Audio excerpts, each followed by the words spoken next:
وَلَقَدْ يَسَّرْنَا الْقُرْآنَ لِلذِّكْرِ فَهَلْ مِن مُّدَّكِرٍ نحمده ونصلي على رسوله الكريم اما بعد فاعوذ بالله من الشيطان الرجيم بسم الله الرحمن الرحيم رب اشرح لي صدري ويسر لي امري واحلل عقدة من لساني يفقهوا قولي يا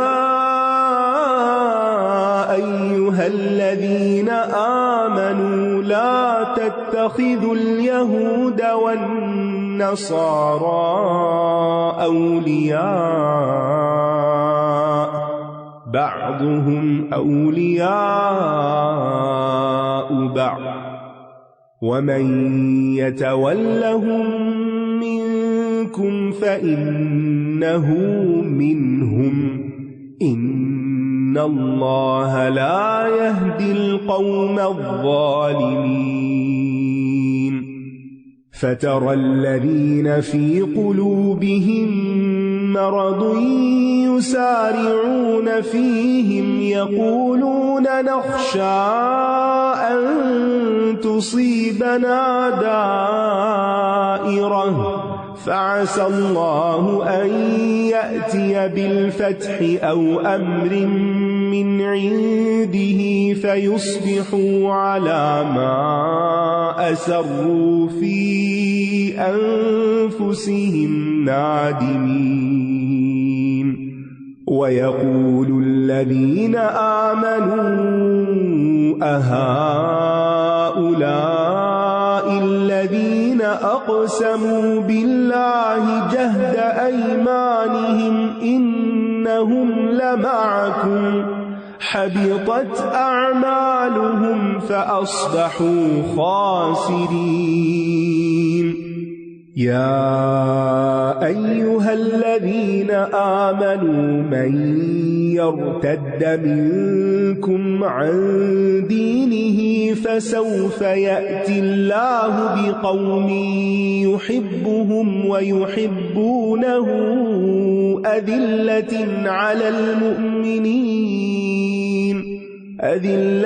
على المؤمنين أعزة على الكافرين يجاهدون في سبيل الله ولا يخافون لومة لائم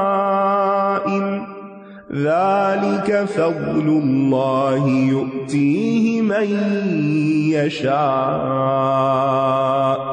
والله واسع عليم إنما وليكم الله ورسوله والذين آمنوا الذين يقيمون الصلاة ويؤتون الزكاة وهم راكعون ومن يتول الله ورسوله والذين آمنوا فإن حزب الله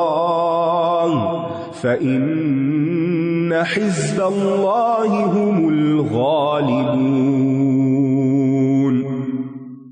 اے لوگو جو ایمان لائے ہو، یہود و نصارہ کو اولیاء مت بناؤ، ان میں سے بعض کے اولیاء ہیں، اور تم میں سے جو کوئی انہیں اولیاء بنائے گا تو یقیناً وہ انہی میں سے ہے، بے شک اللہ ظالم قوم کو ہدایت نہیں دیتا۔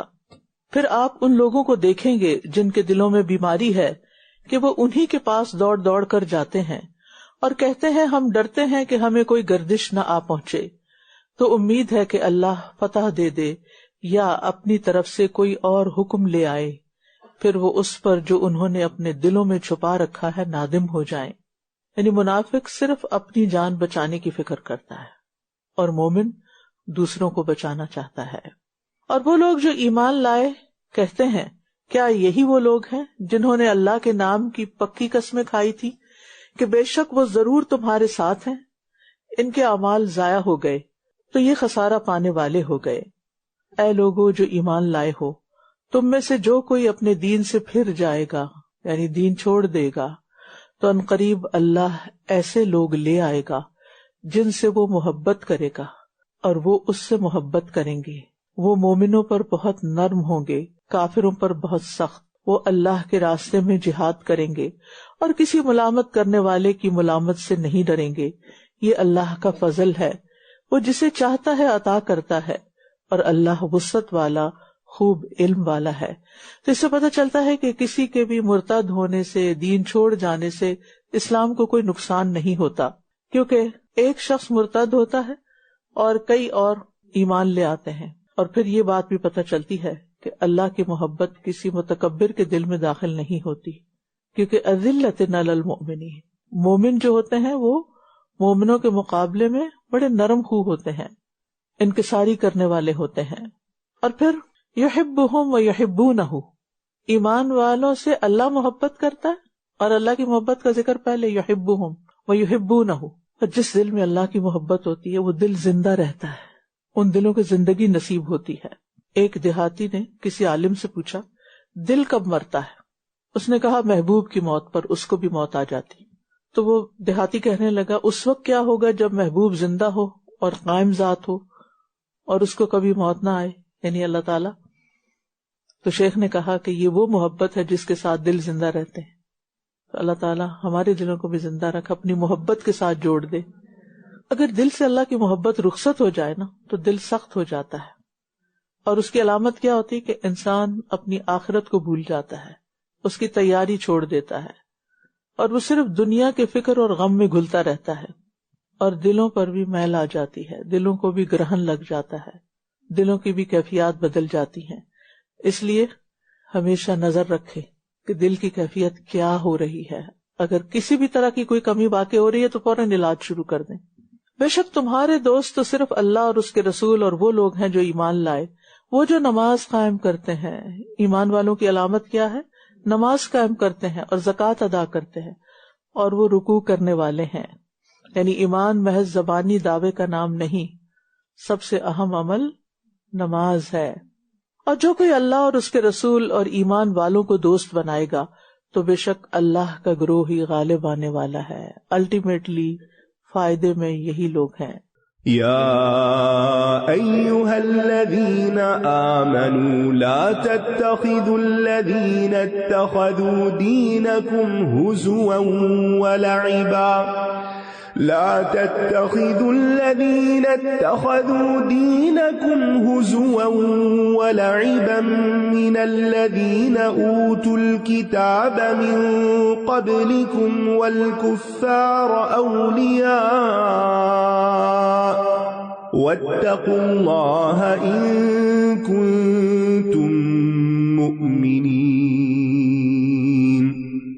وَإِذَا نَادَيْتُمْ إِلَى الصَّلَاةِ اتَّخَذُوهَا هُزُوًا وَلَعِبًا ذَلِكَ بِأَنَّهُمْ قَوْمٌ لَا يَعْقِلُونَ قُلْ يَا أَهْلَ الْكِتَابِ هَلْ تَنقِمُونَ مِنَّا إِلَّا أَنْ آمَنَّا بِاللَّهِ وَمَا أُنزِلَ إِلَيْنَا وَمَا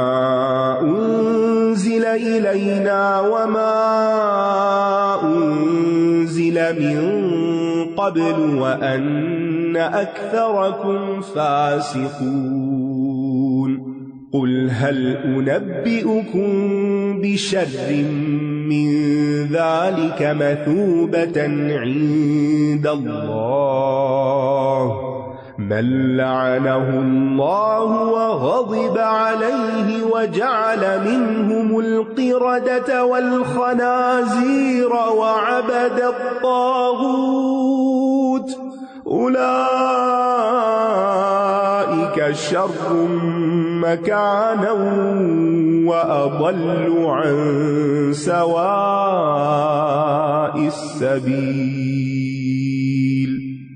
وَإِذَا جَاءُوكُمْ قَالُوا آمَنَّا وَقَدْ دَخَلُوا بِالْكُفْرِ وَهُمْ قَدْ خَرَجُوا بِهِ وَاللَّهُ أَعْلَمُ بِمَا كَانُوا يَكْتُمُونَ وترى كثيرا منهم يسارعون في الإثم والعدوان وأكلهم السحت لبئس ما كانوا يعملون لولا ينهاهم الربانيون والأحبار عن قولهم الإثم وأكلهم السحت لبئس ما كانوا يصنعون وقالت اليهود يد الله مغلولة غلت أيديهم ولعنوا بما قالوا بل يداه مبسوطتان ينفق كيف يشاء وليزيدن كثيرا منهم ما أنزل إليك من ربك طغيانا وكفرا وألقينا بينهم العداوة والبغضاء إلى يوم القيامة كلما أوقدوا نارا للحرب أطفأها الله ويسعون في الأرض فسادا والله لا يحب المفسدين ولو أن أهل الكتاب آمنوا واتقوا لكفرنا عنهم سيئاتهم ولأدخلناهم جنات النعيم ولو أنهم أقاموا التوراة والإنجيل وما أنزل إليهم من ربهم لأكلوا من فوقهم ومن تحت أرجلهم منهم أمة مقتصدة وكثير منهم ساء ما يعملون. اے لوگو جو ایمان لائے ہو، تم ان لوگوں کو اولیاء نہ بناؤ جنہوں نے تمہارے دین کو مذاق اور کھیل بنا رکھا ہے، ان لوگوں میں سے جنہیں تم سے پہلے کتاب دی گئی، اور نہ ہی کفار کو اولیاء بناؤ، اور اللہ سے ڈرتے رہو اگر تم سچے مومن ہو. یعنی اللہ سے وفاداری کا حق کب ادا ہو سکتا ہے؟ جب انسان اللہ کے دین کا مذاق اڑانے والوں سے دوستی نہ کرے. آپ دیکھیے کہ یہاں تو مخصوص لوگوں کی بات کی جا رہی ہے، لیکن افسوس یہ کہ آج مسلمانوں کے اندر بھی ایسے لوگ ہیں کہ جو خود مسلمان کہلاتے ہوئے بھی اپنے دین کا مذاق اڑاتے ہیں اور دینی شاعر کا مذاق اڑاتے ہیں اور دین کو حقیر سمجھتے ہیں. انسان مذاق کس کا اڑاتا ہے؟ جس کو وہ ہلکا سمجھتا ہے، جس کو کوئی امپورٹنس نہیں دیتا، جس کی آپ کے دل میں عظمت ہو، جس کی آپ کے دل میں ہیبت ہو، آپ اس کا تو مذاق اڑا ہی نہیں سکتے. تو یہ انسان کے ایمان کو بھی پرکھنے کا ذریعہ کہ وہ ایمان کے کس درجے پر ہے. اس لیے پیچھے ہمیں بتایا گیا کہ جو مذاق اڑا رہے ہیں ان کے پاس بھی نہ بیٹھو. قرآن میں کہیں نہیں بتایا گیا کہ اگر کوئی نماز نہیں پڑھتا تو اس کے پاس نہ بیٹھو، نام لے کے نہیں بتایا گیا. ٹھیک ہے، نیک لوگوں کی صحبت کے بارے میں آتا ہے کہ نیک لوگوں کی صحبت اختیار کرو، لیکن ایسے لوگ اللہ کے ہاں نہایت ناپسندیدہ ہیں جو دین کا مذاق اڑائیں، اللہ کے حکم کا مذاق اڑائیں. لہٰذا ان سے تو کوئی دوستی ہو ہی نہیں سکتی، ان سے تو کوئی تعلق ہو نہیں سکتا. اگر اپنے بچوں میں سے بھی کوئی ایسی بات کرے یا اس کے قریب بھی جائے تو فوراً روکے. دین ہنسی مذاق کی چیز نہیں ہے. تو یہاں اللہ کے دین کا مذاق اڑانے والوں سے الگ رہنے کا حکم دیا جا رہا ہے. اور جب تم نماز کی طرف پکارتے ہو تو وہ اسے مذاق اور کھیل بنا لیتے ہیں، یعنی آذان کا بھی مذاق اڑاتے ہیں. یہ اس لیے کہ یہ ایسے لوگ ہیں جو عقل نہیں رکھتے. اب دیکھیں شیطان بھی اذان کی آواز برداشت نہیں کرتا، بھاگ جاتا ہے. اور اسی طرح کچھ ایسے لوگ ہوتے ہیں، ادھر اذان ہوتی ہے، ادھر نماز ہو رہی ہوتی ہے، اور وہ کہیں ایسی جگہ جا چھپتے ہیں کہ جہاں یہ آواز بھی ان کے کانوں میں نہ پڑے. اذان ہمارے دین کے شاعر میں سے ایک اہم شاعر ہے جس کا ذکر 2 مرتبہ قرآن میں آتا ہے. اور پھر یہاں یہ بھی بتا دیا گیا کہ دین اور اس کے شعار کا مذاق اڑانے والے بے عقل ہوتے ہیں. کوئی بھی عقل مند شخص ایسے کام نہیں کر سکتا. تو اذان کا ادب کیا ہے کہ انسان اس کو سنے، اس کا جواب دے، اس کے بعد دعا کرے. دعا کی قبولیت کا وقت ہوتا ہے، یعنی آذان معمولی چیز نہیں، اس کا انتظار کرنا چاہیے اور اس کا احترام کرنا چاہیے. کہہ دیجیے اے اہل کتاب، کیا تم اس لیے ہم سے ناراض ہوتے ہو کہ ہم اللہ پر ایمان لائے ہیں اور اس پر جو ہماری طرف نازل کیا گیا اور جو اس سے پہلے نازل کیا گیا، اور یہ کہ تمہارے اکثر لوگ نافرمان ہیں، یعنی اللہ کی بات نہیں مانتے. کہہ دیجیے کیا میں تمہیں بتاؤں کہ اللہ کے نزدیک اس سے زیادہ بری سزا پانے والا کون ہے؟ یہ وہ ہے جن پر اللہ نے لعنت کی اور ان پر غضبناک ہوا اور ان میں سے بندر اور خنزیر بنا دیے گئے، اور جنہوں نے طاغوت کی بندگی کی، یہی لوگ بدترین درجے میں ہیں اور سیدھے راستے سے زیادہ بھٹکے ہوئے ہیں. اور جب یہ تمہارے پاس آتے ہیں تو کہتے ہیں کہ ہم ایمان لے آئے، حالانکہ یہ کفر کے ساتھ ہی داخل ہوئے تھے اور اسی کے ساتھ نکل گئے، اور اللہ زیادہ جانتا ہے جو یہ چھپاتے ہیں. اور آپ ان میں سے بہت سے لوگوں کو دیکھیں گے کہ وہ گناہ اور زیادتی کے کاموں میں اور حرام کھانے میں خوب دوڑ دھوپ کرتے ہیں. یقیناً کتنا برا ہے جو یہ کرتے رہے ہیں. انہیں ان کے عبادت گزار اور علماء گناہ کی باتیں کرنے اور حرام کھانے سے کیوں نہیں روکتے؟ یقیناً کتنا برا ہے جو یہ کر رہے ہیں. سوچئے، بات یہ ہے کہ ایک طرف یہاں حرام کے پیچھے جانے والوں کو تنقید کا نشانہ بنایا گیا اور دوسری طرف علماء کو بھی، کیونکہ ان کا فرض بنتا ہے کہ وہ غلط کام کرنے والوں کو روکیں. انہیں ان کے عبادت گزار اور علماء گناہ کی باتیں کرنے اور حرام کھانے سے کیوں نہیں روکتے؟ یقیناً کتنا برا ہے جو یہ کرتے رہے ہیں. اور یہود نے کہا اللہ کا ہاتھ بندھا ہوا ہے. باندھ دیے گئے ہاتھ ان کے اور یہ لعنت کیے گئے اس بات کی وجہ سے جو انہوں نے کہی، بلکہ اس کے دونوں ہاتھ کھلے ہوئے ہیں، وہ جس طرح چاہتا ہے خرچ کرتا ہے. اور یقیناً جو کچھ آپ پر آپ کے رب کی طرف سے نازل کیا گیا ہے وہ ان کی اکثریت کو سرکشی اور کفر میں ضرور بڑھا دے گا. اور ہم نے ان کے درمیان قیامت کے دن تک کے لیے عداوت اور بغض ڈال دیا. دلوں میں عداوت اور بغض نافرمانیوں کا نتیجہ ہوتا ہے، کیونکہ اس سے دل پھر چین میں نہیں رہتے، اور جب دل چین میں نہ ہو تو بدن کی راحت بھی کوئی معنی نہیں رکھتی. جب کبھی انہوں نے تمہارے خلاف جنگ کے لیے آگ بھڑکائی، اللہ نے اسے بجھا دیا، اور وہ زمین میں فساد کی کوشش کرتے رہتے ہیں، اور اللہ فساد کرنے والوں کو پسند نہیں کرتا. تو آپ دیکھیں کہ اللہ سبحانہ وتعالیٰ پر بھی لوگ الزام لگانے سے نہیں چوکتے کہ اللہ کے ہاتھ نعوذ باللہ بندھے ہوئے ہیں، حالانکہ تمام مخلوقات کی ضروریات اللہ تعالیٰ ہی پورا کرتا ہے. صبح آپ نے دیکھا کہ پھر سنو اسٹارم تھا، تو میری نظر پڑی کھڑکی سے باہر 2 کبوتروں پر جو اڑتے ہوئے آ کے تو چھت کے کنارے پہ بیٹھ گئے. تو میں دیکھتی رہی کہ اب یہ کیا کریں گے، اور برف پڑ رہی ہے اور یہ آرام سے بیٹھے ہیں. اللہ نے کیسے ان کے اندر ٹالرنس رکھی ہے کہ سخت سے سخت گرم ملک میں آپ دیکھیں مکہ کی تپتی دھوپ میں بھی کبوتر سڑک پہ دانے چن رہے ہوتے ہیں، اور اتنی سخت سردی میں زمہریر میں بھی وہ بیٹھے ہیں. تو مجھے لگا کہ جیسے ان کو بھی ناشتہ کرنا ہے نا، یہ رزق کی تلاش میں ہوں گے، ابھی کدھر جاتے ہیں. تو خیر میں دیکھتی رہی، میں نے دیکھا کہ وہ جہاں پر درخت کے نیچے آپ لوگ دانا ڈالتے ہیں وہاں جا کے بیٹھ گئے برف کے اوپر. تو پھر میں سوچ رہی تھی کہ اس میں کیا کھائیں گے، یہ تو اتنی برف ڈھکی ہوئی ہے، اگر کسی نے یہاں دانا ڈالا بھی ہے تو وہ بھی نیچے دب چکا ہے. پھر میں نے دیکھا کہ تھوڑی دیر میں وہ کچھ نہ کچھ چن رہے ہیں. میری آنکھوں میں آنسو سے تھے اور میں کہتی یا اللہ تو رازق ہے، تو انہیں رزق دے نا. میں اس وقت بہت بے بس ہوں کہ میں ان کے لیے کچھ بھی نہیں کر سکتی، میں باہر نہیں نکل سکتی، میں اکیلے چل نہیں سکتی، میں جا کے دانا ڈال نہیں سکتی. آپ رازق ہیں، آپ دیں ان کو. اور پھر وہ باقاعدہ کچھ چن رہے تھے، اللہ عالم کیا چن رہے تھے. تو میں سوچ رہی تھی کہ اللہ تعالیٰ کہاں کہاں سے کس کس کی کیسی کیسی ضروریات پوری کرتا ہے. اور اس وقت وہ سارے جانور جو ہائبرنیٹ کر رہے ہیں، وہ جو اندر چلے گئے زمین کے اور وہ سو رہے ہیں یا صبر کر رہے ہیں، ان کی ضروریات بھی اللہ پوری کر رہا ہے، وہاں پوری کر رہا ہے. اللہ سبحانہ وتعالیٰ تو اپنی ساری مخلوق کی ٹیک کیئر کرتا ہے، تو کیا وہ ہماری نہیں کرے گا؟ ہماری ضرورتیں بھی وہی پوری کرتا ہے.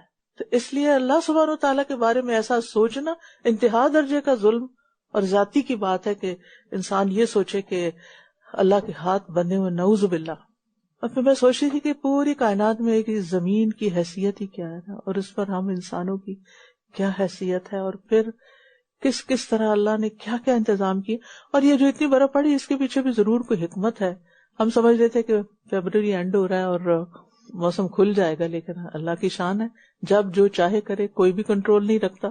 اور پھر آپ دیکھیں کہ یہ آج کی بات نہیں، جب سے زمین آسمان پیدا ہوئے ہیں تب سے اللہ رزق دے رہا ہے. ہم کون ہیں؟ ہم تو چند دن کے لیے ہیں دنیا میں اور چلے جائیں گے، لیکن اللہ کی زمین اسی طرح بستی رہے گی جب تک اللہ چاہے گا. حدیث میں آتا ہے بے شک اللہ کا دایاں ہاتھ بھرا ہوا ہے، کسی طرح کا خرچ کرنا اسے کم نہیں کرتا. کیا تم نے دیکھا کہ جب سے آسمان و زمین پیدا کیے کس قدر خرچ کیا؟ تو اس میں کچھ بھی کمی نہیں ہوئی جو اس کے دائیں ہاتھ میں ہے. اس کے خزانے اتنے وسیع، تو جس کے پاس اتنا کچھ ہے اسی سے مانگنا چاہیے اور ہر چیز مانگنی چاہیے، جو بھی ضرورت، جو بھی چاہیے. اور اللہ کے ہاتھ ویسے ہی ہیں جیسے اس کی شان ہے. ہمیں سے کوئی اللہ کے ہاتھوں کو کسی اور سے تشبیہ نہیں دے سکتا. اللہ کی شان یہ ہے کہ جو اس کے آگے ہاتھ پھیلاتا ہے وہ ان کو خالی نہیں چھوڑتا. ہاں دیر ہو سکتی ہے دعا کی قبولیت میں، لیکن وہ رد نہیں کرتا، دعائیں ریجیکٹ نہیں کرتا کہ یہ دوں گا اور یہ نہیں دوں گا، کیونکہ اس کے ہر چیز کا ایک وقت مقرر ہے. آپ دیکھیں کہ جیسے ان لوگوں نے اللہ کی بے ادبی کی، کسی اور نے ایسی نہیں کی. اور اگر واقعی اہل کتاب ایمان لے آتے اور تقوی اختیار کرتے تو ہم ضرور ان سے ان کی برائیاں دور کر دیتے اور ہم ضرور انہیں راحتوں والے باغات میں داخل کرتے. اور اگر واقعی وہ تورات اور انجیل کو قائم کرتے، یعنی اس کے احکامات پر عمل کرتے اور جو کچھ ان کے رب کی طرف سے ان کی طرف اتارا گیا ہے، تو یقیناً وہ اپنے اوپر سے اور اپنے پاؤں کے نیچے سے کھاتے. ان میں سے ایک گروہ میانہ روح ہے اور ان میں سے اکثر لوگ بہت ہی برے کام کر رہے ہیں. تو بہرحال یہاں یہ خوشخبری دی جا رہی ہے کہ ایمان اور تقوی سے آسمان و زمین کی برکات حاصل کی جا سکتی ہیں. اگر بستیوں والے واقعی ایمان لے آتے اور تقوی اختیار کرتے تو ہم ان پر ضرور آسمان اور زمین سے برکتوں کے دروازے کھول دیتے. تو ہم میں سے جو یہ چاہتا ہے کہ اللہ تعالیٰ اس کی مدد فرمائے اور اس پر برکتوں کا نزول کرے، تو پھر کیا کرنا ہوگا؟ ایمان کو مضبوط کرنا ہوگا اور تقوی اختیار کرنا ہوگا. ابن الجوزی کہتے ہیں جان لو زمانہ کبھی ایک حال پہ قائم نہیں رہتا، جیسے اللہ تعالیٰ فرماتے ہیں وَتِلْكَ الْأَيَّامُ نُدَاوِلُهَا بَيْنَ النَّاسِ، کبھی فقر، کبھی دولت، کبھی عزت، کبھی ذلت، کبھی دوست خوش ہوتے ہیں اور کبھی دشمن خوشی مناتے ہیں. خوش نصیب وہ ہے جو ہر حال میں ایک اصول کو لازم پکڑ لے، یعنی اللہ کا خوف، تقوی. کیونکہ اگر وہ مالدار ہو تو تقوی اسے زینت بخشتا ہے، خوبصورت بنا دیتا ہے. اگر محتاج ہو تو تقوی اس کے لیے صبر کے دروازے کھول دیتا ہے. اگر وہ صحت مند ہو تو تقوی نعمت کو مکمل کرتا ہے، اور اگر وہ آزمائش میں ہو تو تقوی اس کو سہارا دیتا ہے. زمانے کے اتار چڑھاؤ، خوشحالی یا تنگ دستی، بھوک یا پیٹ بھرنے کی حالت اس کے لیے نقصان دہ نہیں ہوتی. یعنی اس کا پیٹ بھرا ہو تو وہ بھی اس کو نقصان نہیں دیتا، بھوکا ہو تو بھی نقصان نہیں ہوتا، کیونکہ یہ سب چیزیں عارضی اور بدلتی رہتی ہیں. لیکن تقوی ہی سلامتی کی بنیاد ہے، اس کو ہاتھ سے نہیں جانے دینا چاہیے. تو ہمیں دنیا کی نعمتیں اور رزق کے حصول اور ہر طرح کی خیر اور بھلائی کے لیے تقوی اختیار کرنا چاہیے. اے اللہ ہمیں تقوی عطا فرما. وآخر دعوانا ان الحمد للہ رب العالمین. سبحانک اللہم وبحمدک اشہد ان لا الہ الا انت استغفرک واتوب الیک. السلام علیکم ورحمۃ اللہ وبرکاتہ. وَلَقَدْ يَسَّرْنَا الْقُرْآنَ